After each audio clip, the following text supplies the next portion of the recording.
E aí o Mauro levantou um problema, né, Flávio? Da diretoria, inclusive. Porque não deu pra entender a rapidez da diretoria em renovar o contrato dessa geração de 85. Você tem Diego Ribas, você tem o Diego Alves, que ocasionou até um problema recente com relação ao banco. O próprio Felipe Luiz renovaram esses contratos de uma forma precipitada e pode aguardar, tá? Que a torcida do São Paulo tá eufórica pro nosso encontro, que eu vou falar com você sobre o Red Bull Bragantino em breve. Tá. Mas primeiro essa pergunta sobre a diretoria do Flamengo. Bom, Pilhado, boa tarde a todos. Existe uma coisa que o Bruno fala muito, que é você virar refém de time campeão. Eu não sou muito nada a favor de diretores. Eu acho que a pior coisa do futebol brasileiro são os dirigentes. Acho que o que nós precisamos trazer de fora agora é dirigente, além de árbitro, que o senhor Edinaldo tem toda a razão, né? Tem que trazer chefia de arbitragem do exterior, se possível com alguns árbitros. Mas nesse caso é duro. Você é refém do time, né? Refém das conquistas dos caras. É aquela história os últimos campeões das Copas serem eliminados na primeira fase porque ele mantém o time velho, né? O time que já não tá mais, não segura mais. Então é difícil. Esse time do Flamengo é muito do Flamengo já tá começando a ver, viu?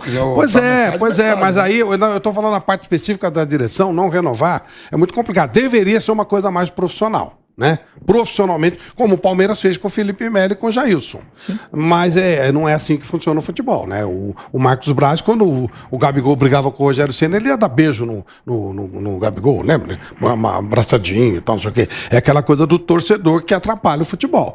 Eu entendi o que eles fizeram. Eles agiram como torcedores e agora podem pagar um preço caro. Literalmente, assim, de forma literal, pagar mesmo, ter grana ali, pagar uma grana pesada por esse pessoal que parece que, pelo menos no esquema do Paulo Souza, não vão se adaptar. Ou vai escapar, ou sai o Paulo Souza, que eu também não duvido muito, ou eles vão ter que mexer no elenco, né? E renovaram recentemente. A gente sempre fala desse time do Flamengo, você principalmente. Você fala, se o Flamengo for com a cavalaria, o Flamengo é favorito. Essa cavalaria do Flamengo já não é tão forte quanto já foi um dia? Pode ser também um questionamento pro elenco e não só pro treinador? Ou não? Ou é falha do treinador que não tá conseguindo fazer esse Flamengo jogar? Então, eu vejo assim, eu vejo que o Flamengo tem os melhores jogadores no plantel. De mais qualidade, mais do que o próprio Atlético Mineiro e do que o próprio Palmeiras. Só que eu também vejo, eu sou conservador e ao mesmo tempo, olha assim, se o cara veio de fora é porque vai fazer alguma coisa diferente. Então, quando você bota um Marinho, aonde o Marinho jogou ontem, porque eu tava fazendo o jogo do São Paulo e ao mesmo tempo tava o Flamengo jogando, então não deu pra ver onde foi que o Marinho jogou. Mas se botou o Marinho pra jogar no lugar que jogava... Ele jogou na ala ponta esquerda. Ala ponta esquerda, onde tava jogando bem o Lázaro, que deu passe, pagou, fez tudo. E se é um treinador brasileiro que bota o Marinho nessa situação, o treinador brasileiro bota o Marinho nessa situação, quer dizer, tá inventando. Tá inventando. Eu não sei quem jogou pelo lado direito, foi o Mateuzinho? Foi. Eu sei que depois entrou a cavalaria toda, né? Eu vi que saiu Marinho, Vitinho e Pedro, né? Vendo a escalação. Depois entrou a Arrascaeta. Olha só a opção. Entrou Pedro. Bruno Henrique. Ó, por isso que eu falo que o Flamengo individualmente tem os melhores. Agora no coletivo esse ano, aí cabe ao Paulo Souza. E não dá pra fazer teste em Libertadores. Eu quero ver como vai ser, independente do jogo de sábado, a torcida do Flamengo não tá focada em ganhar só o Carioca. Né? Pode ser tetra, né? Carioca, né? Tetra. Mas o objetivo é voltar de novo ao Mundial, ser campeão da Libertadores, e aí você ir lá, parece que não, assim... eu vou lá no Peru, lá em Lima, jogar contra... Não é o Sport Cristal, né? É o Sport Cristal. É o Sport Cristal. Que é um time tradicional lá, é o principal time de lá com a Aliança de Lima. Aí chega lá, começa uma Libertadores tropeçando, empatando. Que Libertadores não é nem número de vitórias, é saldo de gols, né? Critério de desempate. E aí você vai querer inventar, e já tá em março. Hoje é o último dia de março, estamos indo para abril. Copa do Mundo, tudo. Então, o que o torcedor espera, para não falar isso, só tá inventando, botando no lugar errado. Vai querer que cada um jogue na sua posição certinha e que esse time seja agressivo e que cada um vá jogar. Senão cada... Pode até usar a defesa. Pô, o Everton Ribeiro de novo jogando de ala pelo lado esquerdo. Era convocado jogando do outro lado. Já não vai começar a aceitar. E Bruno... O professor fala, o relógio é mais rápido, né? O relógio já tá em abril. E Bruno, a gente estava até conversando ontem, né, depois do programa, que o Paulo Souza ele pode ter deixado de ir pra Copa do Mundo. Ah, outra coisa, que a só pra Polônia resumir aqui, ó. tá na Copa O que do tem Mundo. gente me mandando mensagem aqui reclamando do Davi Luiz, os flamenguistas, fala aí. O Davi Luiz não corre, só sabe abrir o braço pros outros. Só abre o braço, só abre o braço. Eu não vi o jogo de ontem porque eu tava trabalhando no mesmo horário. Ah, mas eu acho que ontem ele não falhou, né? Ele não falhou ontem. Foi um lance em cima do Léo Pereira que o Felipe Luiz tá na cobertura. Aqui, ó.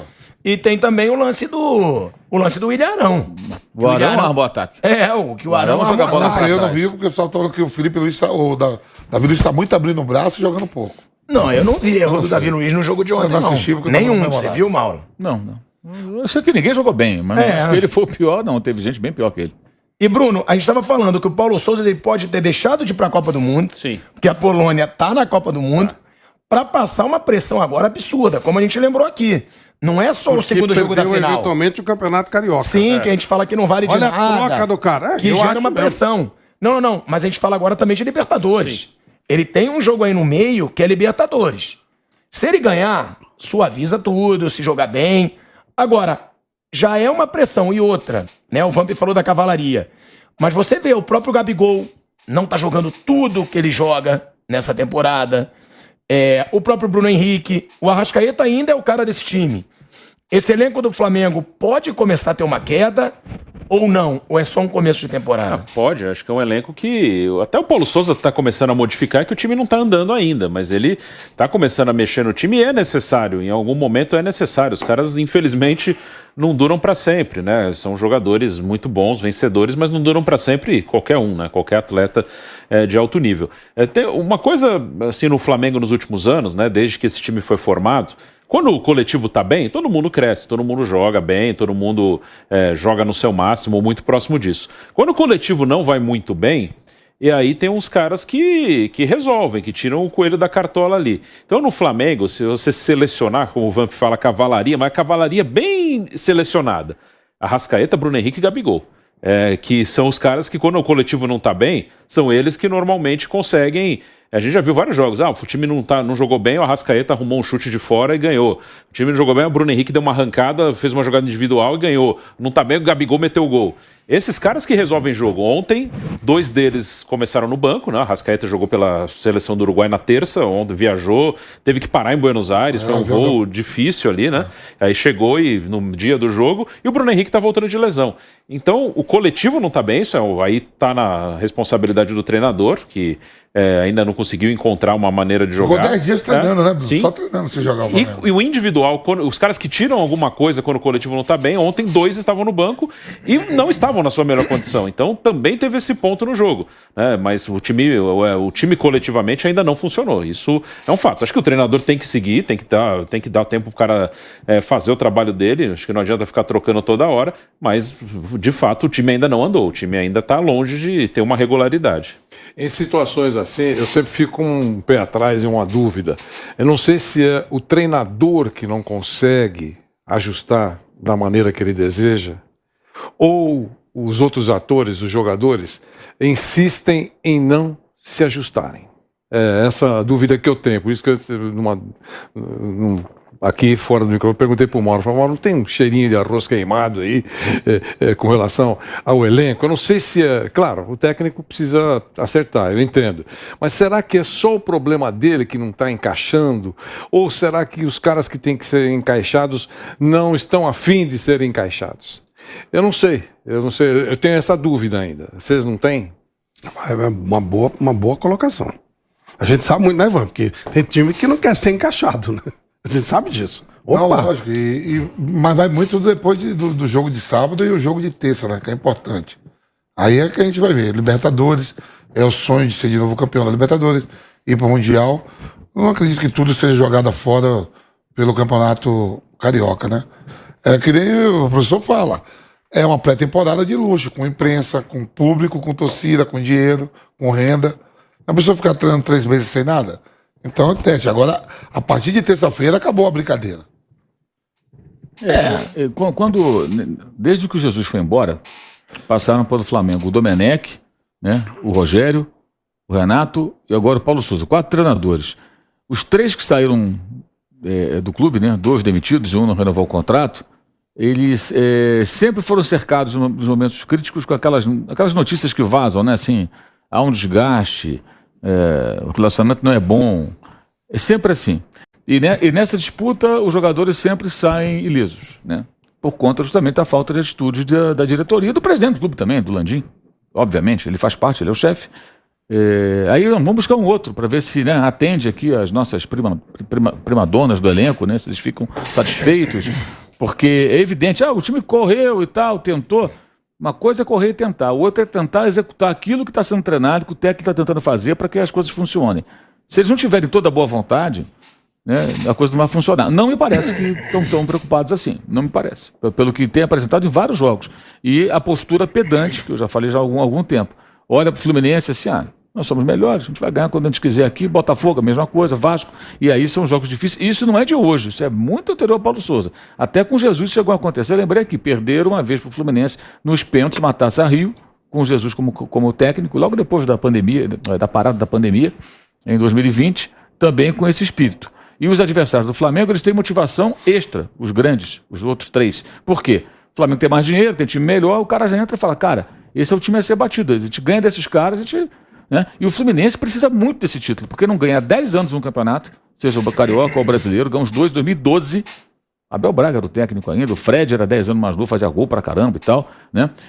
Foi até pra Copa do Mundo depois, e fracassou na Libertadores de forma retumbante.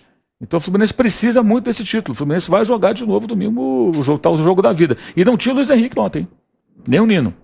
E eu recebi uma informação de um repórter português negando que o Jorge Jesus acertou com o Al Nassr porque ele quer esperar propostas até o verão. E o mesmo repórter, que é o Pedro Sepúlveda, inclusive é de uma TV portuguesa, ele diz que o Jorge Jesus conversa com jogadores do Flamengo até hoje. Diz ele que ele conversa muito com jogadores do Flamengo até hoje. Eu acho que essa página tem que ser virada, né? Sim, sim. Porque só falta o Flamengo demitir um técnico para esperar o seu Jorge Jesus pagar lá não sei quantos milhões de euros ele quiser, para que os jogadores fiquem felizes com a volta do velho chefe. Como se isso fosse uma receita de sucesso. Pode dar errado. Até pelo desgaste de tempos anteriores. Jesus é um cara enérgico, muito exigente. Não sei até que ponto os jogadores... E os jogadores mais velhos de 3 anos.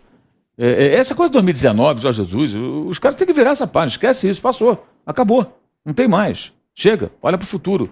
Eu acho o fim da picada, essa insistência, e tem a boa parte da Flamengo Mimi que pensa sempre no Jorge Jesus. Flávio Prado. Figuras influentes. Eu acho que ele acabou de se buraco aí. Break na rádio Jovem Pan. Voltamos já. O cara sabe que o cara liga pro Jesus. Eu tô chamando break na rádio. Break, fala aí. Break na rádio Jovem Pan. Seguimos no YouTube. Como é que o cara sabe que o outro ligou pro outro? Eu sei que o cara ligou... O Gabigol ligou pro Jorge. Primeiro já tem. Será que eles têm um grupo? Peraí. Um grupinho o WhatsApp, já tem o fuso horário. Mimimi e JJ. Já tem o fuso horário. O fuso horário que é algo a mais. Não sei se é pra Portugal, eu acho que é 3 horas a mais, né?